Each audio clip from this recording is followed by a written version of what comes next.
wa rahmatullahi wa barakatuh. Tumsifu Yesu Kristo na Bwana Yesu asifiwe sana. Wanafamilia wote wa Mkali Malela Herbalist Clinic, wa Tanzania na Wanaafrika wote kokote mliko ulimwenguni. Kwa majina ni Dr. Riziki Mkali Malela. Mimi ni daktari wa tiba asili na utafiti wa mitishamba katika taifa la Tanzania. Lakini pia ni mshauri mkuu wa chama cha madaktari wa tiba asili katika taifa la Kenya. Ndugu zangu, leo nitakuja kuzungumza machache tu. Nitakuja leo katika siku nyingine kuweza kuzungumza machache kuhusiana na elimu ya utumaji wa viumbe.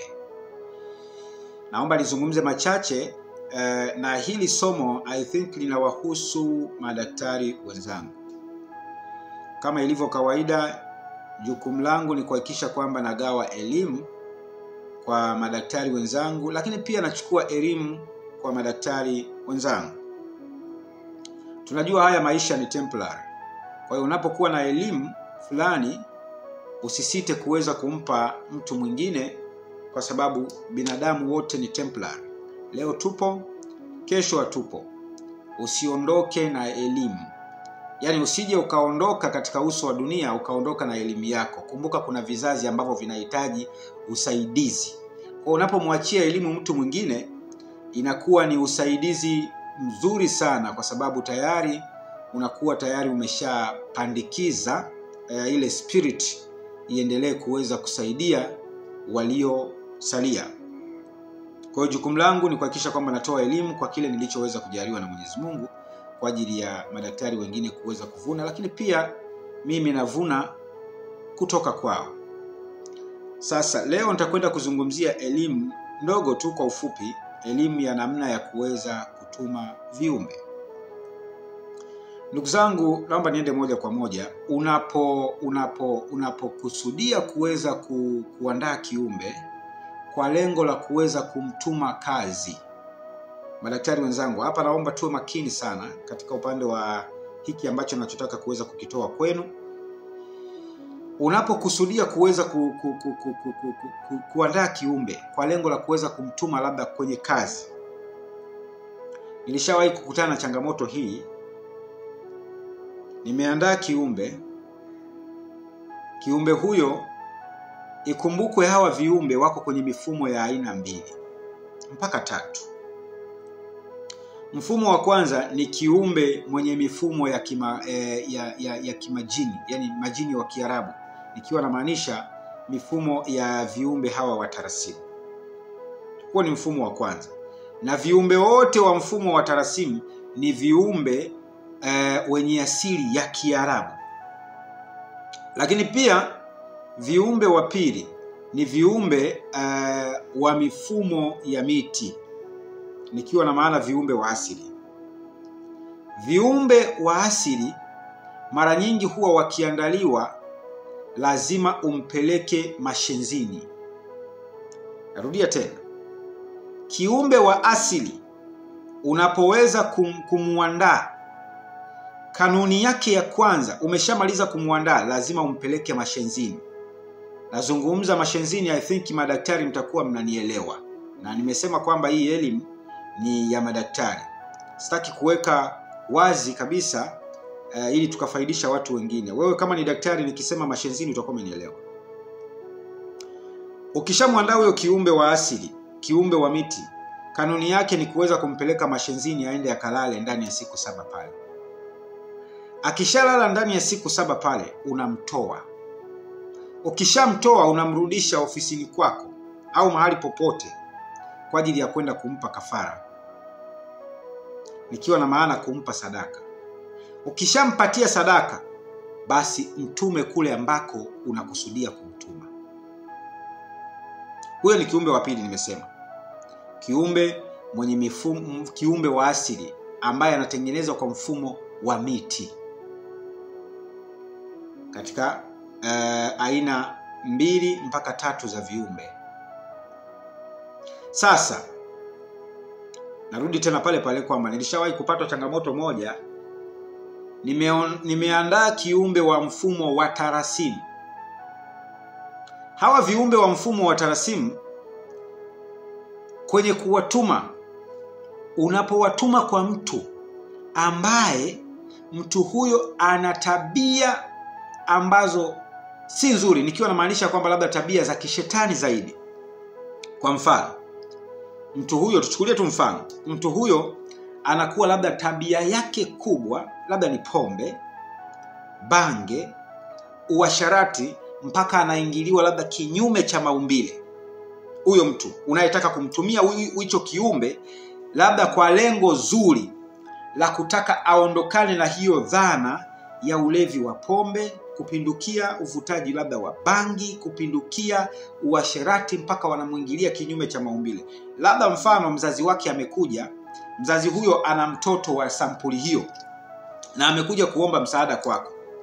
Ikumbukwe watu wa design hiyo, huwezi kusema we mganga, ngoja nitoe dawa hii hapa, mpelekee mwanao, kamwekee sijui kwenye maji, kamfanyie hivi na hivi.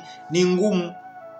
Kwanza kitendo cha kumfikishia hizo dawa na kumwambia tumia hizi dawa mwanangu ili uwe hivi na hivi, atakuona wewe ni mshirikina, atakuona mchawi, na istoshe wengine wanaweza akadiriki hata kukupiga makofi, kwa sababu tu tayari kaishaathiriwa kwa kiasi kikubwa sana na mambo kama hayo. Kwa hiyo unapokutana na mteja kama huyo, au unapokutana na muhitaji kama huyo, basi jukumu lako ni kumshauri atumie njia ya viumbe. Japo njia za viumbe zina gharama sana. Hata mimi ofisini kwangu kazi za viumbe zinakuwa na gharama. Zinakuwa na gharama sana. Ukilinganisha na mtu kumpa dawa aende akatumie. Changamoto za uandaaji wa kiumbe mpaka anakamilika tunazijua madaktari. Kwa hiyo unapokutana na mtu kama huyo, basi ni vyema ukampa ushauri atumie njia za viumbe. Kwa hiyo unapoandaa kiumbe wako kwa ajili ya kumsafirisha kwa mtu ambaye nimemtaja hapo, labda mlevi, mzinzi, mzinifu na nini, hutakiwi kuweza kutumia kiumbe wa mfumo wa tarasimu, kwa sababu huyu kiumbe asili yake ni Uarabu, yani asili yake ni Mwarabu. Kwa hiyo ukiangalia asili ya Waarabu mara nyingi huwa ni Waislamu, lakini Waislamu hao kuna vitu ambavyo wanakuwa mbali navyo, mfano labda uasharati, pombe, milungi, miadarati, ngono, yani wanakuwa hivyo. Sasa unapomtuma kiumbe mwenye asili hiyo kwa mtu kama yule, ni ngumu sana kuweza kuingia kwenye mwili. Ngumu. Mtu mshenzi, mtumie kiumbe mshenzi ili wakashenziane vizuri. Kiumbe mshenzi ni yupi? Kiumbe mshenzi ni kiumbe wa asili, ambaye unaweza ukamwandaa huyu kiumbe wa asili na ukamtuma kwa mtu mwenye sampuli ile pale, akafika akaingia na akafanya kazi ambayo umemwagiza. Labda umemnuia huyu mtu anatakiwa achoke pombe haraka sana, achoke labda pengine kuingiliwa kinyume cha maumbile, achoke miadarati, achoke nini. Yule kiumbe anaenda kufanya kazi ambayo wewe umemtuma, kwa sababu yeye mwenyewe pia ni mshenzi vile vile. Kwa hiyo kuna viumbe wastaarabu ambaye inatakiwa umtume kwenye kazi tu ya kawaida, lakini kuna viumbe washenzi inabidi uwatume kwa mtu mshenzi, utafaulu. Lakini usije ukajidanganya ukatengeneza kiumbe mwenye asili ya Kiarabu, labda mwenye asili ya tarasimu hizo ninazozizungumza, kwenda kupambana na mtu mwenye ushenzi. Ni ngumu. Kwanza akishamkuta tu ana harufu mdomoni labda ya bange au pombe, hawezi kuingia. Cha kwanza hicho, hawezi kuingia. Na hata muhitaji wako anaweza kaisi labda pengine umemlia tu hela yake bure na kazi haijaenda. Tengenezeni mifumo. Watu kama hao tumieni viumbe wa asili, viumbe wa miti. Na kama huna elimu hii ya viumbe wa miti, basi unaweza ukanitafuta ofisini.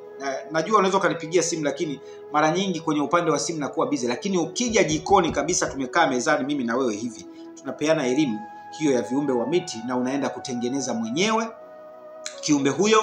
Nakupa tu material kwamba nenda katafute hiki, katafute hiki, katafute hiki, au muhitaji mwambie akuletee hiki na hiki na hiki na hiki. Tengeneza kiumbe kwa mfumo huu na huu. Hakika unaweza ukanikumbuka. utanikumbuka, kwa sababu kazi lazima iweze ikafaulu kwa asilimia zote, lazima ikafaulu. Kwa hiyo kwa mtu kama yule usitumie kiumbe wa tarasimu, na anapokuja muhitaji wa jambo kama hili, basi ni vema ukazungumza naye mapema. Bwana, unataka kazi yako niifanye. Muulize, mtoto wako anakunywa pombe? Mtoto wako anavuta bangi? Mtoto wako sijui ni mzinifu, anamuingilia kinyume cha maumbile? Yaani anatakiwa awe muwazi. Pengine swala la kuingilia kinyume cha maumbile mzazi pengine hajui. Ikiwezekana ingia hata kwenye vipimo vyako, ulizia kama mtoto huyo anajihusisha na mambo hayo. Baada ya hapo utaona ni njia gani sahihi ya kuweza kuandaa kiumbe wako na kuweza kumtuma. Kama ni kiumbe wa asili utamtumia huyo.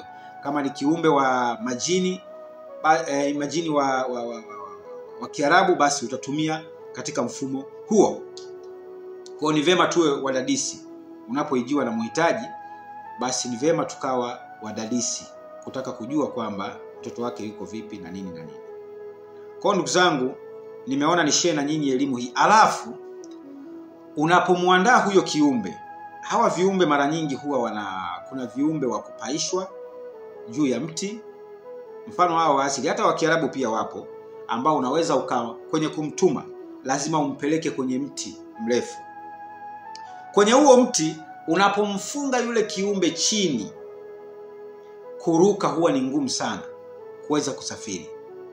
Na unapomfunga kileleni mwisho kabisa ya mti ule, yani yale matawi ya juu kabisa, ni rahisi sana yule kiumbe kuweza kusafiri.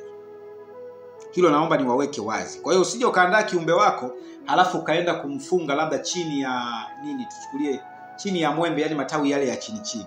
Ni ngumu sana kuweza kuruka yule kiumbe mpaka kwenda kumkuta mtu ambaye alikuwa anakusudiwa kumkuta. Na ikumbukwe katika mifumo ya viumbe hawa kuna kiumbe wa mraba mmoja ambaye huyu unaweza ukamtuma. Mfano labda hapa si Dar es Salaam, unaweza ukamtuma labda akaenda Gongo la Mboto, au akaenda Kariakoo, au akaenda wapi huko wanapaita huko Vikindu. Umenielewa? Huyo ni kiumbe wa mraba mmoja. Kuna kiumbe wa miraba miwili ambaye yeye anaweza akatoka hapa Dar es Salaam akaenda kaunti nyingine, yani mkoa mwingine. Mfano labda Tabora, anaweza akafika kwenye kumtuma, anaweza akaenda Sumbawanga, anaweza akaenda Iringa, anaweza akaenda Moshi, anaweza akaenda Kigoma.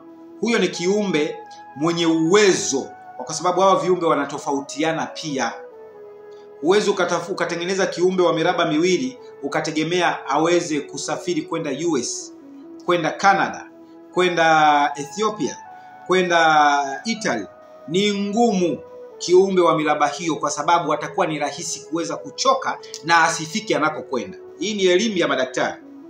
Kwa ninyi wahitaji mnaweza mkaona kwamba Dr. Riziki anaongea nini, hamwezi kujua, lakini madaktari hapa wananielewa. Unapotengeneza kiumbe huyo, angalia na masafa na masafa anakokwenda. Nimesema kuna kiumbe wa miraba mmoja, kuna kiumbe wa miraba miwili, kuna kiumbe wa miraba mitatu, kuna kiumbe wa miraba minne, ambapo kiumbe huyu wa miraba minne ndio kiumbe mkubwa, ambapo kimsingi anasafiri masafa yoyote yale, iwe Canada, Ethiopia, US, India, Korea, Japan, sijui wapi. Ana uwezo wa kuweza kusafiri pasina kuweza kuweka kituo mahali popote. Japo anaweza akachukua muda mrefu kidogo. Anaweza, mfano umemtuma leo, anaweza akatumia ndani ya siku 10 mpaka 14 kuweza kufika eneo la tukio. Muda mwingine mpaka siku 21. Angalizo, unatakiwa umpe kafara la kutosha kabla hujamtuma. Kwa sababu ukimwonjesha kafara, matokeo yake anaweza asifike, akaishia njiani, nguvu zikamwisha. Shibisha kafara. Unapomshibisha kafara ni rahisi kuweza kufika eneo la tukio, kwa sababu atakuwa kashiba kafara za kutosha. Nafikiri mtakuwa mmenielewa madaktari hapo, nasema na madaktari. Kwa hiyo usije ukaandaa kiumbe wa miraba miwili ukategemea atafika US, ni ngumu. Andaa kiumbe wa miraba mitatu au minne, ana uwezo wa kufika eneo la tukio kwa umbali huo. Lakini hakikisha pia zingatia kumlisha kafara za kutosha. Ukishamlisha kafara za kutosha, ni rahisi kuweza kufika. Ukimuonjesha kafara, ni rahisi sana kuferi, kuto kufika eneo la tukio. Lakini pia tunaruhusiwa, mfano labda anaweza akafanyaje, akashindwa kufika kwa sababu ya kafara ilikuwa ndogo, unao uwezo wa kumuongezea kafara nyingine, halafu akafika eneo la tukio na kazi yako ikaenda sawa. Kwa hiyo tuzingatie sana hayo mambo. Unapoandaa kiumbe, angalia umbali. Unapoandaa kiumbe, angalia mtu unayemtumia yuko kwenye sampuli gani. Unapoandaa kiumbe, nenda kampandishe kileleni kwenye mti mrefu. Ni rahisi sana kuweza kupaa, kuondoka, kufika kule anakokusudiwa kwenda. Kwa hiyo usije ukatengeneza kiumbe mwenye asili ya Kiarabu ukategemea kumtumia mtu mlevi, mzini na kadhalika akaweza kufika na akaweza kufanya kazi yako. Ni ngumu. Tengeneza kiumbe wa asili mwenye tabia za kishenzi kama yeye yule, utafaulu. Kama tu ni changamoto zingine hizi tabia tu za kawaida, unaweza kutengeneza kiumbe wa tarasimu na akaweza kufika na akakufanyia kazi vizuri kabisa na kazi ikaenda safi. Kwa hiyo ndugu zangu, nimeona ni share na nyinyi klipu hii ndogo kwa madaktari wenzangu kwa lengo la kuweza kubadilishana au kupeana nyenzo. Tusife nazo ndugu zangu. Unacho nipe, ninacho nitakupa, kama hivi. Lengo ni kuweza kuendelea kupandikiza asili yetu isipotee. Hiyo ndio kanuni yangu. Kwa hiyo itoshe kusema kwa leo. Asanteni sana madaktari, tukutane katika vipindi vingine. Na wakumbusha tu, msisahau kuweza kusubscribe hii channel. Subscribe hii channel yako ya Mkali Malela, ili kusudi usiwe unapitwa na vipindi maalum kama hivi. Vipindi vyenye lengo la kuweza kumwelimisha Mwanaafrika na kuweza kumtoa kwenye fikra ambazo sizo. Ukisubscribe utakuwa ni rahisi kuweza kufikiwa na kila klipu itakayokuwa inapanda. Hilo tu ndio ninalokukumbusha. Kwa hiyo asanteni sana. Naomba niwatakie majukumu mema katika upambanaji wa kuweza kuwaokoa na kuwakomboa Wanaafrika wote kokote mliko ulimwenguni. Asanteni sana. Tukutane katika vipindi vingine.